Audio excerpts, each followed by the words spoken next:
ಈ ಕೆರೆಗೋಡಲ್ಲಿ ಮುಖ್ಯಮಂತ್ರಿ ಸಿದ್ದರಾಮಯ್ಯ, ಅಲ್ಲಿ ಜಿಲ್ಲಾ ಉಸ್ತುವಾರಿ ಸಚಿವರು, ಶಾಸಕರು ಎಲ್ಲರೂ ಕೂಡ ಈ ವಿಚಾರ ಗೊತ್ತಿತ್ತು.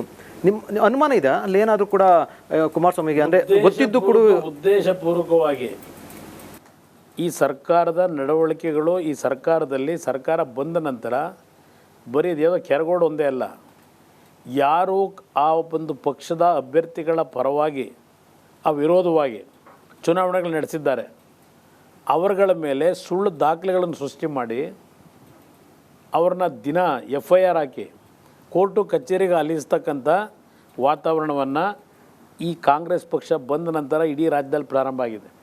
ಅದ್ರ ಭಾಗವಾಗಿ ಕೂಡ ಇಲಾಖೆಯ ಅಧಿಕಾರಿಗಳನ್ನು ಇವತ್ತು ದುರುಪಯೋಗಪಡಿಸಿ ಅವರ ವಿರೋಧಗಳ ಬಗ್ಗೆ, ಅವರ ಪರವಾಗಿ ಕೆಲಸ ಮಾಡದೇ ಇರತಕ್ಕಂಥವ್ರ ವಿರುದ್ಧವಾಗಿ ಇವತ್ತು ದಬ್ಬಾಳಿಕೆ ನಡೆಸಿ ಅಧಿಕಾರ ದುರುಪಯೋಗ ಬರೀ ಕೆರಗೋಡಲ್ಲ, ಇಡೀ ರಾಜ್ಯದಲ್ಲಿ ನಡೀತಾ ಇದೆ. ಇವತ್ತು ಈ ಸರ್ಕಾರದಲ್ಲಿ ಇವರು ಮಾಡ್ತಿರೋ ಕೆಲಸವೇ ಅದು, ಬೇರೆ ಯಾವುದೋ ಬೇಡಿ.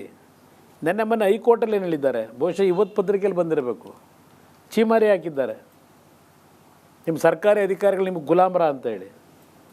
ನಾನು ಹೇಳೋದಲ್ಲ, ನ್ಯಾಯಾಧೀಶರು ಹೇಳಿದ್ದಾರೆ ಇವತ್ತು ನೆನ್ನೆ, ಸರ್ಕಾರಿ ಅಧಿಕಾರಿಗಳನ್ನ ಗುಲಾಮ್ರ ಥರ ನೋಡಬೇಡಿ ಅಂತ. ಇವರು ಆ ಪೊಲೀಸ್ ಇಲಾಖೆನ ಗುಲಾಮ್ ರೀತಿಯಲ್ಲಿ ನಡೆಸ್ಕೊತಾ ಇದ್ದಾರೆ ಅಧಿಕಾರಿಗಳನ್ನು. ಯಾವ್ಯಾವ ರೀತಿ ಸುಳ್ಳು ದಾಖಲೆಗಳನ್ನು, ಮೊಕದ್ದಮೆಗಳನ್ನು ನೋಡ್ತಾರೆ, ಇದೆಲ್ಲ ನೋಡ್ತಾ ಇದ್ದೇನೆ. ಕುಮಾರಸ್ವಾಮಿ ಅವರು ಅಲ್ಲಿ ಕೆರೆಗೋಡಿಗೆ ಎಂಟ್ರಿ ಆದ ನಂತರ ಅಂದರೆ BJP ಜೊತೆ ಕೈ ಜೋಡಿಸಿದ ನಂತರ ಕುಮಾರಸ್ವಾಮಿ ಅವರು ಫುಲ್ ಆಕ್ಟಿವ್ ಆಗಿದ್ದಾರೆ.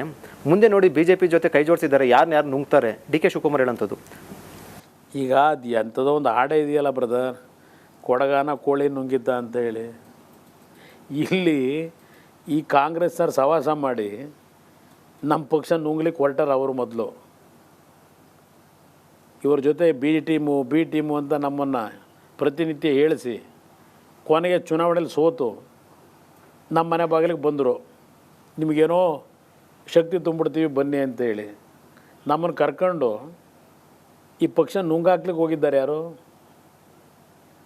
BJP ಅವ್ರು ನುಂಗ್ತಾರೋ, ಇಲ್ಲ ನಾವು ನುಂಗ್ತೀವೋ, ಇಲ್ಲ ಕಾಂಗ್ರೆಸ್ನ BJP ನಾವು ಇಬ್ಬರು ಸೇರೇ ನುಂಗ್ತೀವೋ ಮುಂದಿನ ಚುನಾವಣೆಯಲ್ಲಿ ಕಾಲ ನಿರ್ಧಾರ ಮಾಡ್ತದೆ. ಬನ್ನಿ.